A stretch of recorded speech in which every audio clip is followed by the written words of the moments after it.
Baiklah, assalamualaikum warahmatullahi wabarakatuh. Baiklah, di sini saya Ismi Zahratunisa dengan NIM 2330106020 dari lokal 23 Tebio 2A akan menjelaskan materi tentang Teridophyta. Baiklah, ciri-ciri paku yang pertama yaitu adalah akar, batang, dan daun yang memiliki berkas pembuluh angkut berupa xilem dan floem. Kemudian paku ini dapat ditemukan di air, di tempat lembab, menempel pada tumbuhan lain sebagai epifit ataupun di sisa tumbuhan lain dan sampah sebagai saprofit. Nah, kemudian paku ini tidak menghasilkan biji, tetapi menghasilkan spora. Nah, spora terdapat di dalam kotak spora yang disebut dengan sporangium. Nah, kotak-kotak spora tersebut terkumpul dalam sorus. Nah, sorus-sorus inilah yang kemudian berkumpul di permukaan bawah dari helaian daun. Ciri-ciri paku selanjutnya yaitu adalah mengalami metagenesis atau pergiliran keturunan. Nah, tumbuhan paku yang biasa kita lihat sehari-hari merupakan generasi dari saprofitnya. Kemudian daun yang masih muda menggulung. Nah, daun tumbuhan paku ada yang khusus menghasilkan spora disebut dengan sporofil.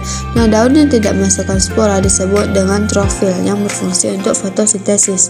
Kemudian tumbuhan paku tidak memiliki bunga dan umumnya memiliki rizom, yaitu batang yang terdapat di dalam tanah. Selanjutnya itu adalah struktur dari paku. Nah, bisa kita lihat pada gambar. Yang pertama adalah akar. Nah, akar ini adalah organ dari paku yang digunakan untuk menyerap nutrisi dan air.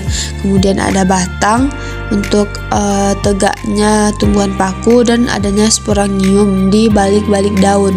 Nah, sebelum ada sporangium ini, di belakangnya itu terdapat seperti sorus dan yang berisi sporangium. Nah, nanti sporangium ini berisi ada daun gulung yang masih daun muda yang masih menggulung, kemudian ada pun daun yang sudah terbuka.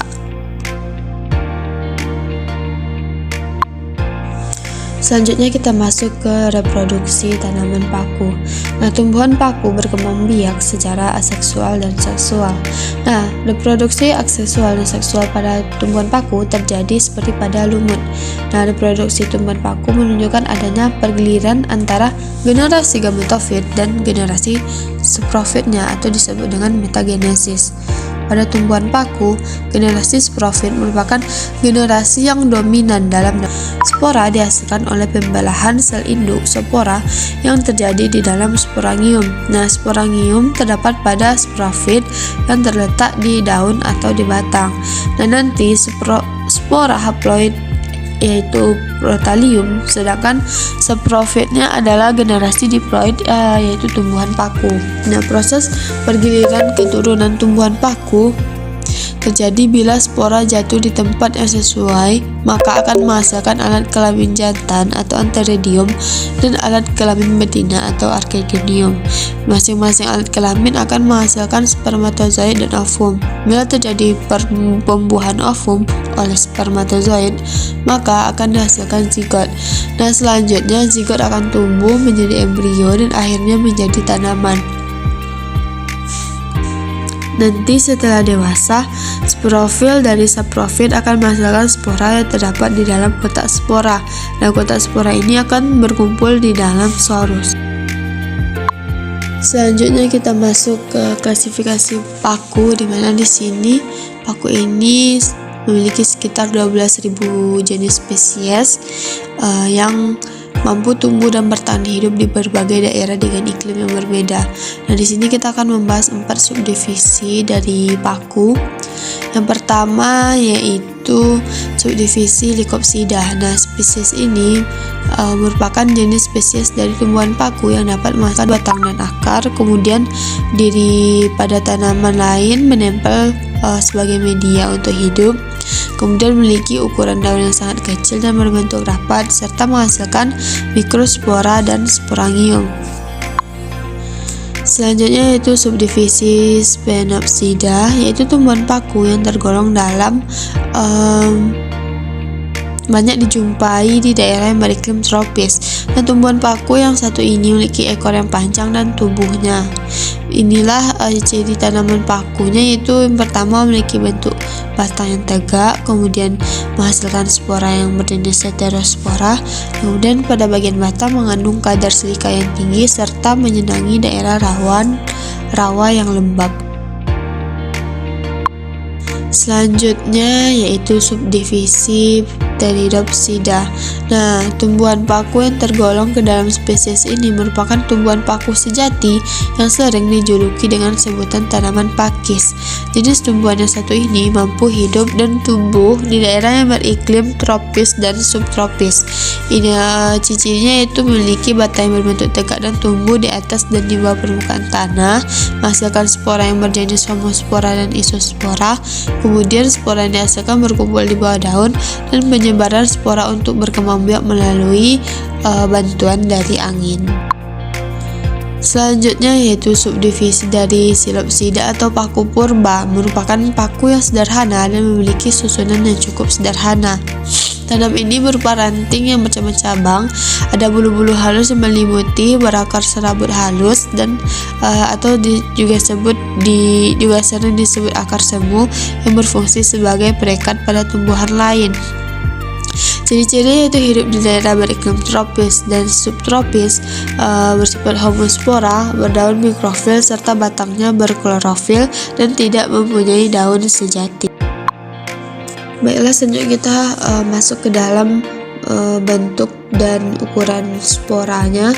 Paku ini juga digolongkan menjadi 3, yaitu yang pertama adalah homospora atau isospora, adalah jenis tanaman pakuan yang hanya menghasilkan satu jenis spora dengan bentuk dan ukuran yang sama atau berumah satu. Yang kedua adalah heterospora atau adispora, yaitu paku-pakuan yang dapat menghasilkan spora dengan dua ukuran yang berbeda atau berumah 2. Nah, spora betina biasanya berukuran lebih besar, sedangkan spora jantan berukuran lebih kecil. Yang ketiga adalah peralihan atau campuran, merupakan jenis tumbuhan paku yang menghasilkan spora yang berukuran sama, tetapi jenisnya berbeda, yaitu berkelamin jantan atau betina atau berumah 2. Kemudian berdasarkan ukuran daunnya, tumbuhan paku ini juga dibagi menjadi 2, yaitu mikrofil atau tumbuhan paku yang berdiri kecil, dan kedua makrofil atau tumbuhan paku yang berdaun besar. Selanjutnya yaitu manfaat dari tumbuhan paku. Nah, banyak tumbuhan paku yang memiliki manfaat dan peranan penting dalam kehidupan manusia. Yang pertama yaitu sebagai tanaman hias. Nah, contohnya tanaman paku yang dijadikan sebagai tanaman hias adalah Adiantum sp atau suplir, Platycerium, Asplenium, Nephrolepis, Asclepiadia, dan lainnya. Tumbuhan ini digunakan untuk menghias tanaman di pekarangan atau di ruangan di dalam rumah. Yang kedua sebagai bahan obat.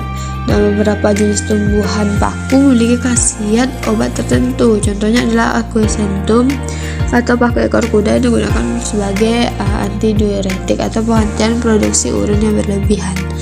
Kemudian ada sebagai bahan sayuran.